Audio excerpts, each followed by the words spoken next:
কোনো এক ছুটির দিনে বিকেল বেলায় মনে হচ্ছে কোনো এক জায়গা থেকে ঘুরে আসি, কেমন হয় সেটা যদি কোনো এক আধ্যাত্মিক স্থান হয়। আপনি যদি আধ্যাত্মিক স্থান ভালোবাসেন, তবে এই ভিডিওটা আপনার জন্য।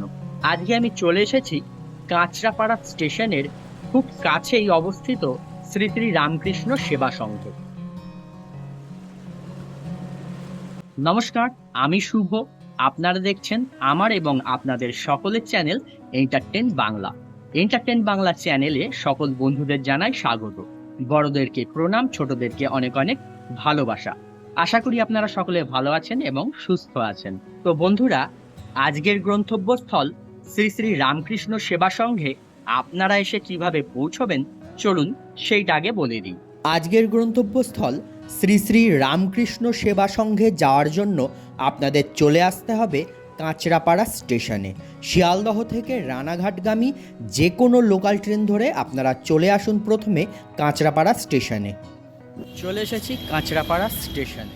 কাঁচরাপাড়া স্টেশনে নেমে যেই দিকে শিয়ালদহ সেই দিকে মুখ করে 1 নম্বর প্ল্যাটফর্মের দিক থেকে প্ল্যাটফর্মের একদম লাস্ট মাথায় আসলে আপনারা দেখতে পাবেন এই সরু গলিপথটি। ডান দিক দিয়ে এই সরু গলিপথ দিয়ে সোজা চলে যেতে হবে মেন রোডে।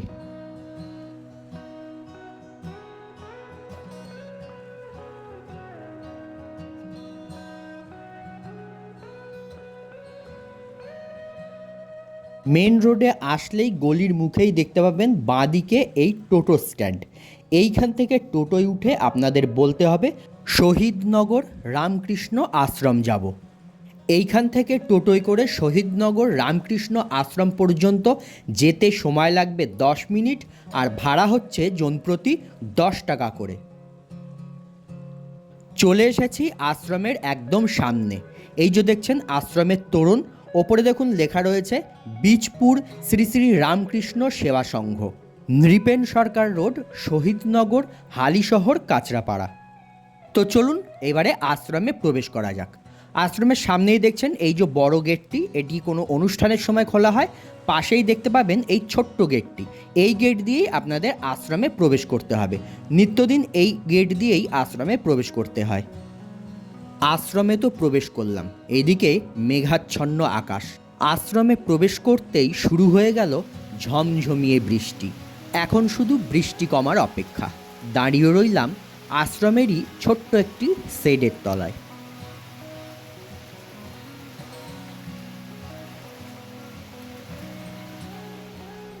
অবশেষে বৃষ্টি থামল।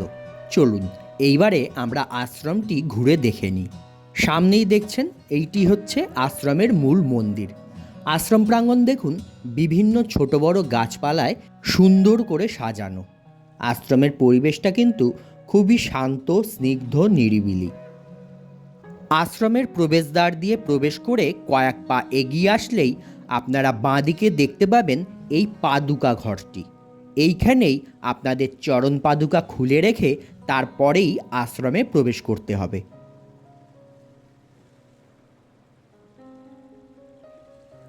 আশ্রম প্রাঙ্গণে মূল মন্দিরের সামনেই রয়েছে এই বিশাল একটি অশ্বত্থ গাছ।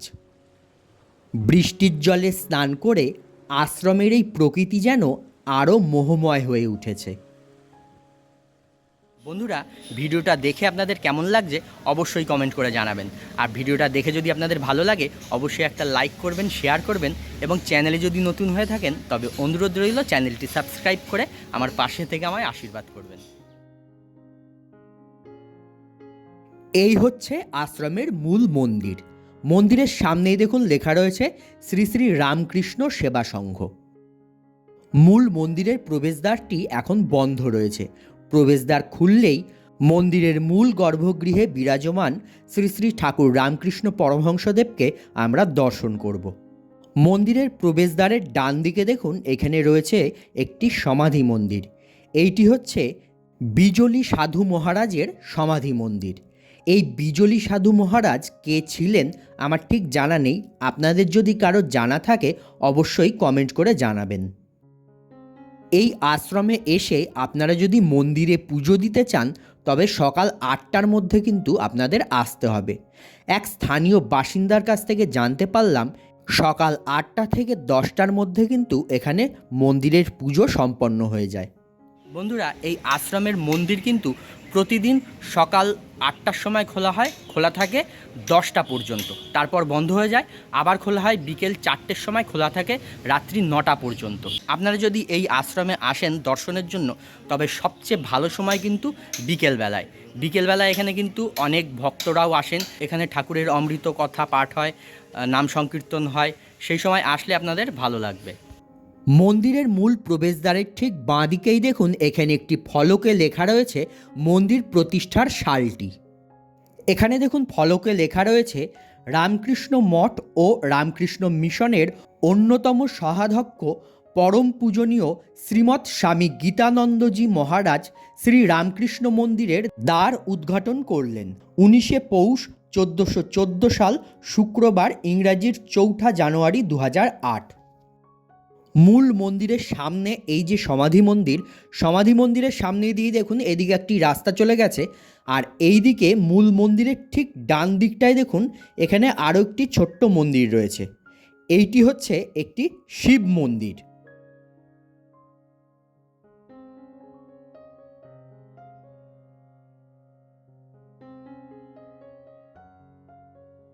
এই শিব মন্দিরেরও যে প্রবেশদ্বারটি রয়েছে সেই প্রবেশদ্বারটি কিন্তু বন্ধ রয়েছে, তবে এই প্রবেশদ্বারটির সামনে তালা দেয়া নেই। চলুন এই প্রবেশদ্বারের দরজাটি খুলে আমরা গর্ভগৃহে থাকা দেবাদিদেব মহাদেবকে দর্শন করে নিই।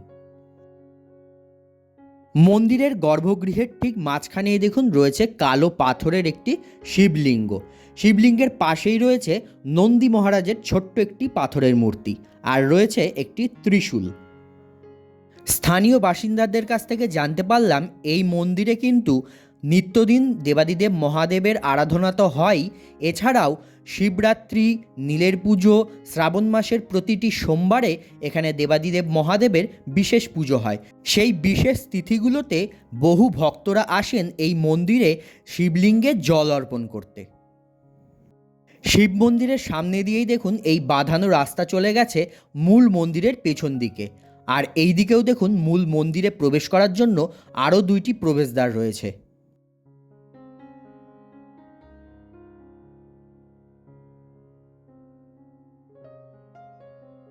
শিব মন্দিরে দেবাদিদেব মহাদেবকে দর্শন করে আবারও চলে আসলাম মূল মন্দিরের সামনে। এইবারে যাব মূল মন্দিরের বাঁ দিকটায়। এই দিকেও দেখুন একটি রাস্তা চলে গেছে সোজা মন্দিরের পেছন দিকে। মূল মন্দিরের চারিদিক দিয়েই কিন্তু এরকম বাঁধানো রাস্তা রয়েছে, আর এই দিকটায় দেখুন একটু খোলা মাঠের মতন রয়েছে, আর এখানে রয়েছে পানীয় জলের ব্যবস্থা।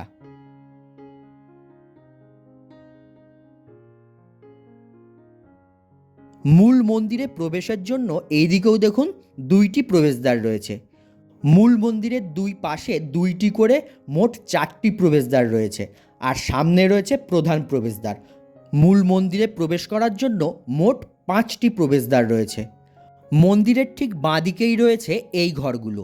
এইগুলো হচ্ছে একটি ভাড়ার ঘর, আর একটি হচ্ছে রন্ধনশালা। এই আশ্রমে যখন কোনো অনুষ্ঠান থাকে সেই অনুষ্ঠানের সময় ভগবানকে যে ভোগ নিবেদন করা হয় সেই ভোগ এই ঘরগুলোতেই প্রস্তুত করা হয়। তবে এই ঘরে যেহেতু তালা দেওয়া রয়েছে সে কারণে ঘরের ভেতরটা আপনাদের দেখাতে পারলাম না। এইখান থেকে দেখুন এই সোজা রাস্তা চলে গেছে, এইখানেও দেখুন একটা কল রয়েছে, আর এই মন্দিরের ঠিক পেছন দিকেই রয়েছে শৌচালয়।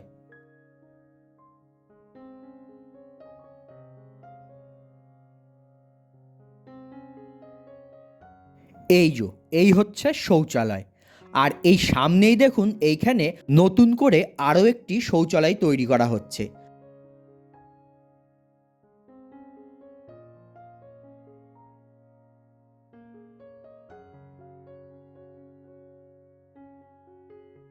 সম্পূর্ণ আশ্রম পরিসর দর্শন করে চলে আসলাম আবারও মূল মন্দিরের সামনে। এইবারে আমরা মূল মন্দিরে প্রবেশ করে ভগবানকে দর্শন করে নেব। চলুন এবারে মন্দিরে প্রবেশ করা যাক।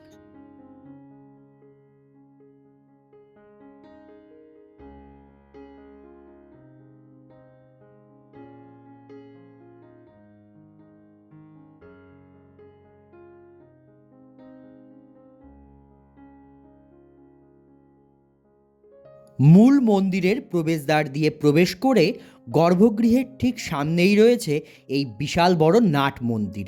আর এখানে দেখুন প্রচুর চেয়ার রাখা রয়েছে, কারণ হচ্ছে প্রতিদিন সন্ধ্যাবেলায় কিন্তু এই মন্দিরে বহু ভক্তরা আসেন ঠাকুরের নামগান ও অমৃত বাণী শুনতে। প্রবেশদ্বারের ঠিক ডান দিকেই রয়েছে এই একটি বুক স্টল। আপনারা চাইলে এই বুক স্টল থেকে কিন্তু বই সংগ্রহ করতে পারেন। এই আশ্রমে প্রতি একাদশীতে রামনাম সংকীর্তন ও প্রতি বৃহস্পতিবার অমৃত কথা পাঠ হয়। এছাড়াও প্রতি মাসের প্রথম শনিবার মাতৃসংঘ সাড়ম্বরে উদযাপিত করা হয় কেবলমাত্র মহিলাদের জন্য। প্রতি বছর 15 থেকে 25 বছর বয়সী ছাত্রছাত্রীদের নিয়ে মহারাজাদের উপস্থিতিতে একটি যুব সম্মেলন করা হয়। এছাড়াও বছরে কয়েকটা স্বাস্থ্য পরীক্ষা শিবির করা হয়, আর কনকনে ঠান্ডার সময় দুস্থ মানুষদেরকে কম্বল প্রদান করা হয়। বছরের বিশেষ বিশেষ তিথিতে এই আশ্রমে উৎসব পালন করা হয়, যেমন গুরু পূর্ণিমা, রথযাত্রা, জন্মাষ্টমী, যুব দিবস। এছাড়া শ্রী শ্রী ঠাকুর, মা ও স্বামীজির আবির্ভাব তিথিও উদযাপন করা হয়। আর সেই সময় আশ্রমে আগত সকল ভক্তদের জন্য ভোগ প্রসাদেরও ব্যবস্থা করা হয়।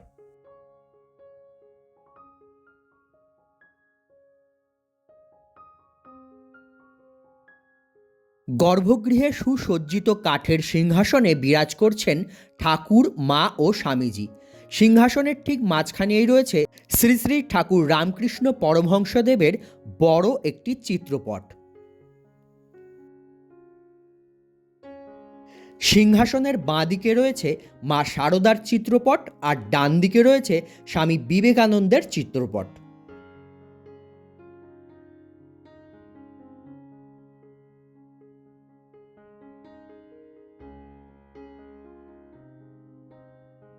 গর্ভগৃহের চারিদিক দিয়ে রয়েছে এই খোলা জায়গা, যেখান থেকে আপনারা গর্ভগৃহ পরিক্রমা করতে পারেন।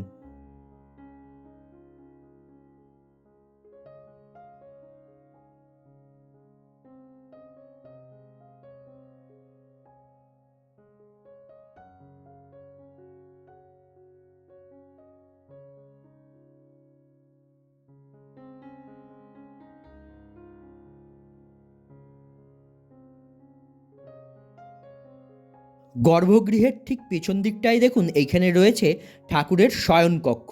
এখানে দেখুন রয়েছে একটি সুসজ্জিত খাট, আর খাটের ওপরে রয়েছে ঠাকুরের একটি চিত্রপট।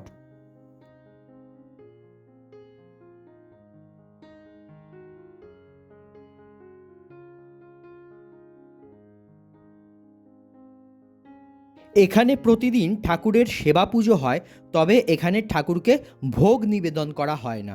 সেজন্য কিন্তু নিত্যদিনের ভোগ প্রসাদের কোনো ব্যবস্থা নেই, আর এখানে ভক্তদের জন্য থাকারও কোনো ব্যবস্থা নেই। আপনারা যদি কোনো অনুষ্ঠানে আসেন, এই আশ্রমের কোনো অনুষ্ঠানে, যেমন ঠাকুর, স্বামীজি ও সারদা মায়ের জন্মতিথি উপলক্ষে অনুষ্ঠান হয়, এছাড়াও আশ্রমের প্রতিষ্ঠা দিবস পালন করা হয়, সেই সময় কিন্তু এই আশ্রমে বড় করে উৎসব হয় আর প্রচুর লোক সমাগম হয় এখানে। আর সেই সময় আশ্রমে আগত সকল ভক্তদের জন্য বিনামূল্যে ভোগ প্রসাদের ব্যবস্থা থাকে।